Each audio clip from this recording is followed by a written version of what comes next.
People love to be coached and mentored, especially when it helps them achieve new skills and insights. Maybe this is obvious, but what's maybe not so obvious is that coaching and mentoring are skills.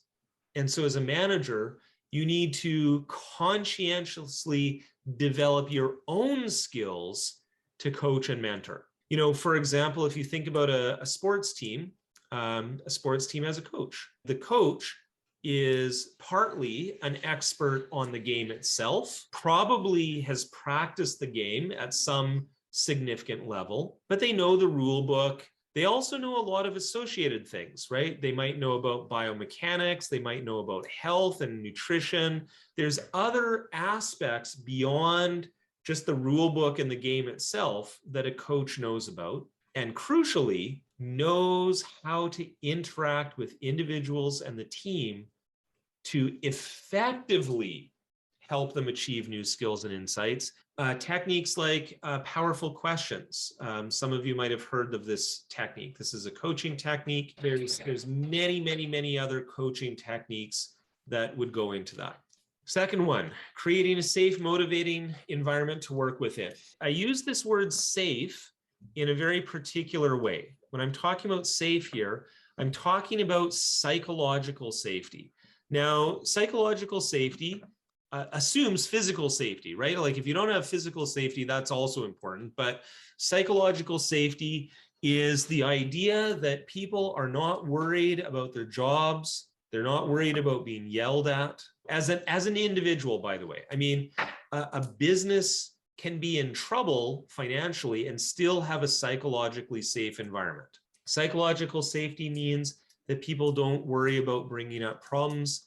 They don't worry about being vulnerable, about having, personal issues with the work. Maybe, someone will be willing to say, you know what, I don't know how to do that. I need help. That's an example of psychological safety versus someone thinking privately to themselves, you know what, I don't know how to do this. I better figure it out because otherwise I might get fired, right? Like that's an example of not having psychological safety. Motivation, there's a lot to say about motivation. And actually, there's a book called Drive by Daniel Pink, which talks about 4 important motivators in knowledge work. Basically, pay is a motivator, but not bonuses, by the way. A sense of purpose is a motivator. Being able to learn and master things is a motivator, and being self-directed is a motivator. So those are research-based motivators and creating a motivating work environment. Okay, shielding people from pointless bureaucracy. Not all bureaucracy is pointless. We have bureaucracy for a reason. So I just want to underline that idea of pointless, right? So what does it mean for some bureaucracy to be pointless? A document that people need to produce that no one ever reads. That's pointless bureaucracy. A gate in a process that no one ever fails, or no project ever fails. That's pointless bureaucracy. I'll give you a concrete example of that. We have a program for training managers. For example, we did it recently with Scotiabank. Usually when companies get educational programs, they want everyone to pass. They want everyone to get to the end. But one of the conditions that we put on the program is to say, look, there are expectations for people to be able to be considered having passed the program. They have to attend, they have to achieve certain skill levels, they have to pass an assessment. And so I think there was 24 people who started the program, and I believe it was 14 people actually successfully completed it. There was bureaucracy there. They had to fill in some forms. They needed to do some evaluations. There was some attendance taking, but it was meaningful because it had results. So we want to shield people from pointless bureaucracy. Identifying pointless bureaucracy is your job as a manager, or at least listening to people on your team when they say, this is so frustrating, it's pointless. Come on, why are we doing this, right? Next one, encouraging self-organization and self-management.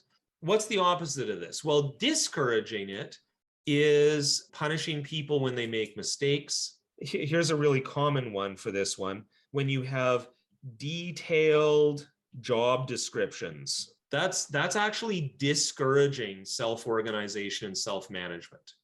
High-level job descriptions are fine, especially when you're hiring people. You want to hire for skills and to fill a gap in an organization.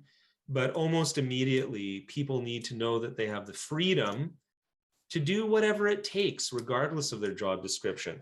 Another thing that kind of influences that is being a contractor versus employee.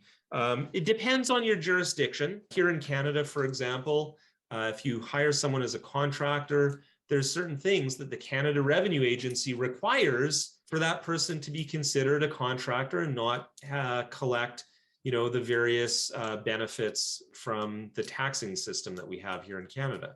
One of those things is that they need to have certain well-defined constraints in terms of what they do. They're there to do a specific task and a job and an outcome. They're not just generally in your organization to do whatever. Like organizations we've worked with have actually converted contractors to employees as part of encouraging self-organization and self-management. Giving praise and reward to real accomplishments. This is something that a lot of people don't recognize the importance of this. I really want to emphasize this, that when you're a manager and you see someone do something well, regardless of whether you expect it or not, just having a quick moment of recognition is really important. Thank you so much for getting that done. I really appreciate it. Great job, right? As long as you don't overuse it, that's really important for people to hear. If someone exceeds expectations, of course, that deserves legitimate celebration. Giving praise individually sometimes, publicly sometimes. Rewards is important, but I want to also just, there's a little bit of a gotcha with this reward bit. It's not if then rewards. It's not, hey, if you get this done on time, you get a $50 bonus, right? That's not the kind of thing we're talking about here. We're talking about recognition rather than monetary rewards, and after the fact, not as a condition. Number 6, this is in some ways an obvious one, but a lot of us don't encounter it very often, so we sometimes forget, but we really must protect our teams from those rare toxic individuals. There's a kind of growing sense in Canadian society, I don't know about other places in the world, that you kind of can't blame people for a lot of stuff, and mental illness is just part of people's lives, which is true. But the reality is that some mental illness has a huge impact on other people in a team. So protecting your team is really important. And then finally, and again, a lot of people know this, supporting people to learn from failure. Failure happens, whether it's because people have individual expectations about themselves or there's an external goal that needs to be met. Goals are real and sometimes we don't reach them. So what do we do with that? How we approach failure and getting people to learn from it is critical as a manager. What can you do? Well, when you notice that there's a failure, start by having a rational root cause analysis discussion. You avoid emotion. You don't say, I'm angry, or even worse, express anger in your tone of voice. Instead, you calmly ask, okay, hey, we didn't do so well here, or even you didn't do so well. It's okay to be specific, right? What was the root cause?